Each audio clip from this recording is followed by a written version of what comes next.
Welcome back. Well, Prince Harry and Meghan were met with very large crowds yesterday as they visited the Melbourne's Children's Hospital, with the pair set for more engagements today. Joining us now to unpack it all is royal reporter Natalie Oliveri. Hello, Nat. Good morning. All right, day 2 of the non-royal royal tour.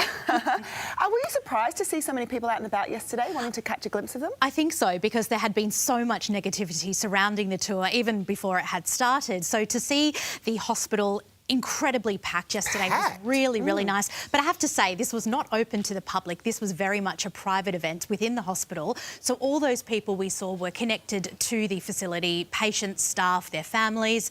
But, you know, that they had been lining up there for a long time to catch a glimpse of the Duke and Duchess of Sussex arriving. And all the scenes that we're looking at now are just, you know, they are a royal tour. Meeting sick children, shaking hands, taking selfies. It was all very touching and very deliberate of the couple, I think, to have this as their first engagement in Australia, because it's very hard to take a bad photo at an event like this. It was, you know, an event that really made us all go, oh, isn't it lovely? Isn't it nice to have them back? And the tour is off to a big success, I would say. And look, they look very happy to be here in Australia and seem very happy to have them here at this stage. We still have 3 more days to go. Well, anything can happen.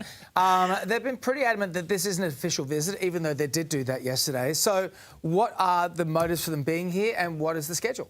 Well, look, it is very much a financially motivated tour. The Duke and Duchess of Sussex stepped back as working royals 6 years ago, and they wanted to become financially independent. They have done so, and they are here for 2 very big paid speaking events. Harry's is on Thursday and Meghan's is on Friday. But look, amongst all of that, there are charitable events, events focusing on causes Harry and Meghan have supported when they were working royals and also after stepping back. Women's health, women's rights, mental health, the community, veterans, all very, very worthy causes. And the couple, they're using their enormous publicity to bring some attention on these organisations. So I think that is a very good thing. Absolutely. What's on the agenda today?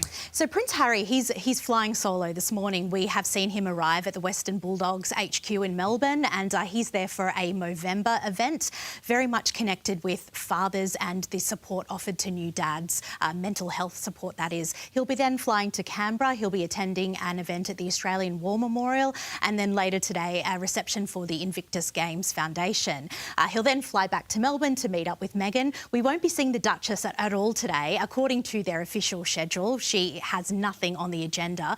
We're expecting her to be hosting a number of private business meetings because she's rumoured to be launching her As Ever lifestyle brand in Australia. If that does happen, Australia would be the first country outside of the US to get access to her jams and her flour jam, sprinkles. baby. Yeah, we all want to try I it. want a jam taste. Let's do that. I'd love to do a jam tasting. But we will be seeing them together again tomorrow in Melbourne when Harry steps out for the mental health conference, where tickets are around $1,000 for that one. Wow. So these 2 ticketed events, you just dropped the news to us when we sat down, so you're going to go tomorrow and see Harry at his event. How are the ticket sales looking for both of the events? Look, they haven't sold out, but I have to say the criticism around Harry's event tomorrow is a little bit unfounded because a lot of the proceeds do go to Lifeline, so it is supporting a worthy cause. But and they are. There's a lot of names. Yelena Dokic, and so I think it's going to be quite an interesting event, and good on Harry for doing that. But he will be getting paid. Of course, he is going to be paid.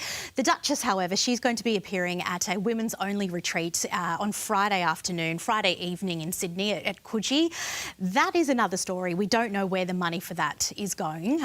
We don't know how much the Duchess is going to be paid. But look, tickets start around $2,000 and the VIP experience is around $3,000. So if you have paid for those VIP tickets, you can have a group photo with Meghan, not a solo that's photo. Also a room that you could share with somebody else. Twin share. That's right, it's living twin share. So Good, if you're going by yourself, you will have to be sleeping next to Unless someone you pay for don't extra. know. Yeah, and it seems that the media has been banned from that one. Media has not been allowed in. I sort of tried and then gave up because I didn't want to spend $3,000. Really? We have heard Meghan. You tried to run it upstairs. Like, can I claim this one? Well, look, I have to say we've heard Meghan speak before, so it's not like she's going to be making any major revelations. I doubt. Whereas, you know, if it was Kate, Catherine, the Princess of Wales, or even Queen Mary doing something like this, then of course I think you'd want to spend the money. However, they would never do something like this. That's the difference between them. They're still in a royal family. They are. Harry and Meghan have to make money. We can't criticise them too much for that because that's what they have a mortgage to pay, they have children to support. So good on them for doing it. And I do like to see that they are doing lots of charity stuff here because, you know, they really do have an enormous platform and they have a lot of... and he's done a lot of great work around mental health. Absolutely, and the Invictus Games is such an veteran stuff incredible is huge. event, and hopefully that's coming back here in 2031. That's a big part of why he's in Australia. Right. So it would be great to have that event back because I was at it back in 2018 and it was a lot of fun. It was really great to see. Yeah, it's certainly great to have them here. Great, thanks, Thank Nat. you.